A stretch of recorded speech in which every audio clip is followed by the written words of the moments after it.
बिस्मिल्लाहिर्रहमानिर्रहीम। इसी दौरान में सहाबी बाबा बोले, अगर बात या कादिरो या नाफियो पर चल पड़ी है तो फिर आपको अपने कुछ वाक़यात सुनाता हूँ। फरमाने लगे, एक मरतबा मैं इसी तरह हज़रत ख्वाजा अवैस करनी रहमतुल्लाह अलैह की ज़ियारत करने गया और उनके पास बैठा हुआ था। पुरानी सी अपनी गदड़ी सी रहे थे और कुत्ते भी और भेड़िए और बकरियां भी साथ इकट्ठी बैठी हुई थीं। भेड़िया बकरियों की तरफ खूनख्वार नज़रों से नहीं देख रहा था और बकरियां भेड़ियों और कुत्तों की तरफ खौफनाक नज़रों से नहीं देख रही थीं। दोनों पुरअमन बैठे हुए थे और मैं हज़रत ख्वाजा अवैस करनी रहमतुल्लाह अलैह को दिल ही दिल या ज़बान ही ज़बान में एक ज़िक्र करते हुए देखता। मैंने पूछा, शेख अगर आप मुनासिब समझें तो मुझे इस ज़िक्र के बारे में बता दें कि आप क्या ज़िक्र कर रहे हैं। तो सहाबी बाबा फरमाने लगे कि उन्होंने मेरी तरफ देखा और फरमाने लगे कि तुम जन्नात के कबीले में से हो। मैंने अर्ज़ किया, जी हाँ। तो फरमाने लगे, क्या इस कबीले से हो जिसके कबीले के लोगों को रास्ता दिखाते हैं, खाना खिलाते हैं, पानी पिलाते हैं। फरमाया, क्या इस कबीले से हो जो लोगों पर एहसान करते हैं, लोगों को तकलीफ़ नहीं देते और लोगों की परेशानियां दूर करते हैं। मैंने कहा, जी। फरमाया, क्या तुमने हमारे नबी अलैहिस्सलाम की ज़ियारत की? फरमाया, बहुत अरसा और बहुत ज़्यादा। तो पूछा कि क्या तुम इस कबीले से हो जो काले धुएं से नहीं बने और सफ़ेद आग से बने हैं और वो जन्नात सबसे ज़्यादा शफाफ और बेहतरीन होते हैं? मैंने अर्ज़ किया, जी। फरमाया, अगर तुम इतने अच्छे कबीले के ना होते तो आज मैं तुम्हें ये लफ्ज़ हरगिज़ ना बताता। फरमाया, इन बकरियों के दिल में भेड़िया और कुत्तों का खौफ एक लफ्ज़ ने ख़त्म किया है और इन भेड़ियों के दिलों में बकरियों पर झपटने का अज़म एक लफ्ज़ ने छीना है और वो लफ्ज़ मैं मुसलसल पढ़ता रहता हूँ और वो लफ्ज़ मुझे हज़रत उमर रज़ी अल्लाह अन्हा और हज़रत अली करम अल्लाह वजहू ने बताया, एक मुलाकात में बताया था। मैंने पूछा, आप मुझे भी बता सकते हैं? फरमाया, हाँ, तुम्हें बताने के लिए ही मैंने ये वजाहत की है। वो लफ्ज़ हैं या कादिरो या नाफियो।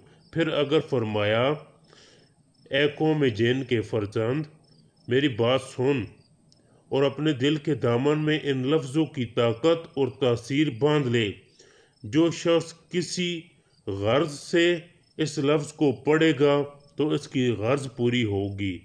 किसी से तमा है, इस लफ्ज़ को पढ़ेगा, इसकी ज़रूरत पूरी होगी। फरमाया, जिसको कोई गर्ज हो इस गर्ज के लिए पढ़े, कोई तमा इसके लिए पढ़े, कोई मुश्किल हो इसके लिए पढ़े और किसी का कोई मसला अटका हुआ हो, पढ़ता हुआ जाए, इसका मसला हल हो जाएगा। बकरियों के दिलों में खौफ ख़त्म हो जाएगा, भेड़ियों के अंदर से खूनख्वारी ख़त्म हो जाएगी।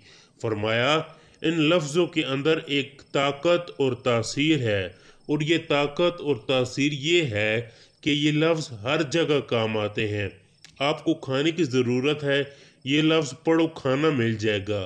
पानी की ज़रूरत है, ये लफ्ज़ पढ़ो, पानी मिल जाएगा। और फरमाया, कहीं आप रास्ते में जा रहे हैं, आपको कोई मुश्किल आई है, आप 40 मरतबा पढ़ लो, या कादिर हो या नाफियो, आपको अल्लाह जल्ला शानु गैब के ख़जाने खोल देंगे, बरकतों के ख़जाने खोल देंगे, वसतों के ख़जाने खोल देंगे।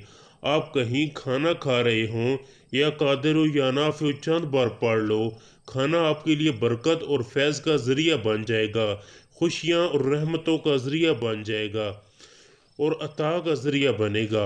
आप दिल की गहराइयों से ये पढ़ोगे, आपको तहज्जुद नसीब होगी। दिल की गहराइयों से पढ़ोगे, नमाज में खुशू नसीब होगा। दिल की गहराइयों से पढ़ोगे, अल्लाह की मोहब्बत नसीब होगी। आप किसी चीज़ को चलाना चाहते हो, अपनी सवारी पर कादर नहीं हो, ये पढ़ो, आपको सवारी पर कुदरत नसीब होगी। फरमाया, कहीं जंगल में हो, आपको किसी दरिंदे का, किसी दुश्मन का, किसी हासिद का खौफ है, वो दुश्मन आपसे दूर हो जाएगा। बीवी शोहर के लिए पढ़े, मोहब्बत और रहमत नसीब होगी। शोहर बीवी के लिए पढ़े तो खिदमत नसीब होगी। ہر وقت طبیعت کے اندر راحت نصیب ہوگی۔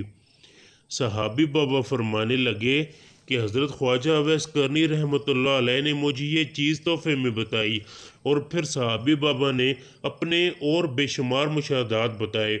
فرمانے لگے کہ ہمارے جنات میں جب لڑائی اور جھگڑا ہوتا ہے تو اتنا سخت ہوتا ہے کہ اس لڑائی جھگڑے کو کوئی ختم نہیں کرا سکتا۔ فرمانے لگے کہ میں نے جب بھی اس لفظ کو پڑھا ہے جھگڑے کے دوران مسلسل پڑھتا گیا ہوں، اور جب میں نے صلح کرائی تو میری صلح کو ہر کسی نے قبول کیا ہے۔ فرمایا کہ میں نے جنگل میں کئی بار سفر کیا ہے اور دیکھا کہ قافلے میں کچھ کمزور لوگ ہیں، ان کے پاس سواری نہیں، تو میں نے انسان یا کسی بزرگ کی شکل میں آ کر انہیں یا قادر و یا نافع کا بتایا، تو اللہ پاک نے ان کی ضرورتیں پوری کی، ان کو پانی میسر ہوا، انہیں غذا میسر ہوئی، ان کو رہائش میسر ہوئی، اور ان کو اچھی